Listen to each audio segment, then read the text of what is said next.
Hi, my name is Foster. Welcome to Fridays with Foster.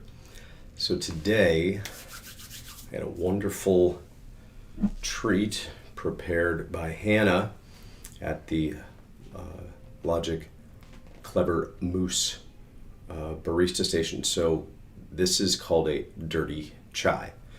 2 shots of espresso, concentrated chai, the latte, and then on the top there is, I don't know if you can see, there's a little bit of cinnamon. So let's give it a shot.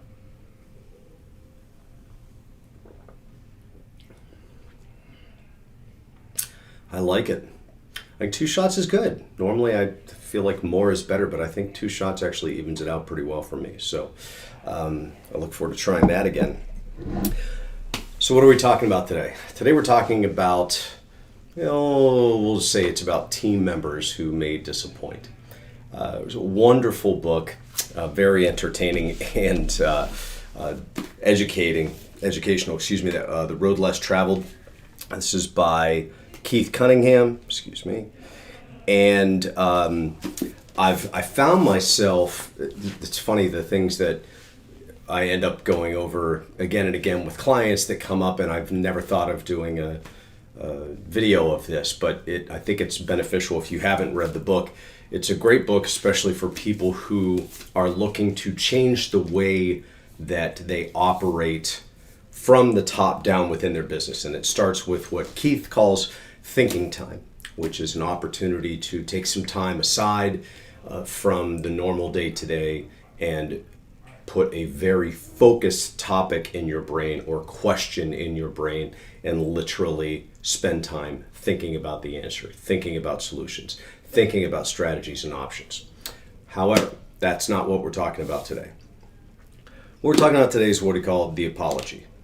So what has happened is many times, you can probably relate to this in business, you have a team member who doesn't exactly perform the way that they are expected to perform. And we tend to look at that situation as the team member's fault, or we get frustrated with them. We don't understand exactly what the issue is. I'm the owner, you're the employee. We have an agreement for what you're supposed to be doing and for what I pay you for. And there's something you're not doing. And so I get very frustrated. I don't understand what the problem is. If we go back to the book by Jocko, Willink, Extreme Ownership, we find that we are not victims. We are responsible for the relationships in our lives. We are not 100% responsible for people who don't care enough to do their job. That's a little bit different, and that's a different conversation to be had. But usually we don't need to jump to the 3 strikes and you're out rule. That's a consequence, but it's not something where we are actually empowering and leading them as a team member. So what I want to read for you is a part of the book from the Apology. It's a chapter labeled the Apology.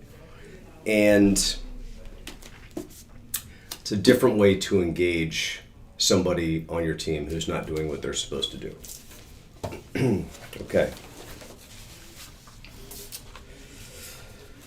So I'm the business owner talking to my member of my team. I owe you an apology. I did not do my job. I have allowed my lack of courage and desire to keep peace to get in the way of being a leader.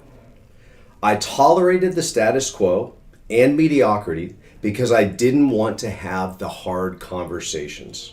I mistakenly believed it was more important to keep the peace than to have the courage required to lead. I admire and respect you, but I have let my admiration for you cloud my judgment and my willingness to say what needs to be said. Candidly, I have probably functioned in a friend and peer role and not an owner and leader role. I elevated being liked over being successful. I have been more in love with the tranquility than I have the outcomes. So that is where I am assuming responsibility for this relationship and for my part in the office situation and the hierarchy, the communication and expectations between us. Another part of the book he talks about and that you can lead off or transition to from this conversation is this idea of understanding where they're coming from. So it's not meant to be coy. It could easily be said in a coy manner. But when we talk to people about what's expected, we say, well, you're not doing something you should be doing. There are only a couple of reasons. Maybe you don't understand, although I'm pretty sure you were trained properly, so that might not be it, but maybe you don't understand. Maybe you literally do not have time. Maybe you are so overburdened now you cannot possibly address the issue at hand. Maybe you think that what we're asking you to do is optional. It is not. Maybe you think that you don't have to do what we are asking and you will continue to get paid for not doing what we're asking. Or worse, that you may be incentivized or bonused to do your job. You also may think that we are going to continue to ask and beg you to do the things that are required of your position. What I really like about this is this next line. He says, there's two that are really important to bring out this to a conversation.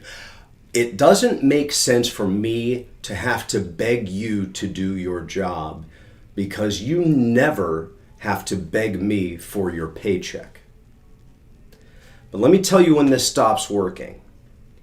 When I am putting more time and effort into you and your development than you are, this ceases to work. So help me understand why this is or is not happening. Boom. I don't know why it's something so simple. I'm sure it was written before. It could have even been said to me before. I've been using this book for a few years. It's a wonderful, wonderful book. And I just like the way that they bring that to me. Hey, listen, this is my fault. I have tolerated something in your behavior. So you're not responsible for my lack of leadership. However, let's take a look at why things are or aren't happening and help me understand why this is the case. So I really appreciate that level of ownership, and it really changes the conversation because I'm assuming responsibility for my part. I'm obviously being the leader. I'm doing something wrong. Even if that wrong thing is continuing to allow this behavior to go on beyond its expiration date. That is my responsibility, to put an end to that. Because even if I think it's okay, everybody else that works with you sees what I'm tolerating. And they're wondering why they have to do it the way it's supposed to be done. And this individual doesn't. So, once again, dirty chai? Think of The Apology, The Road Less Stupid by Keith Cunningham. Great book. Very entertaining, very useful. And remember, life is too short to drink bad coffee.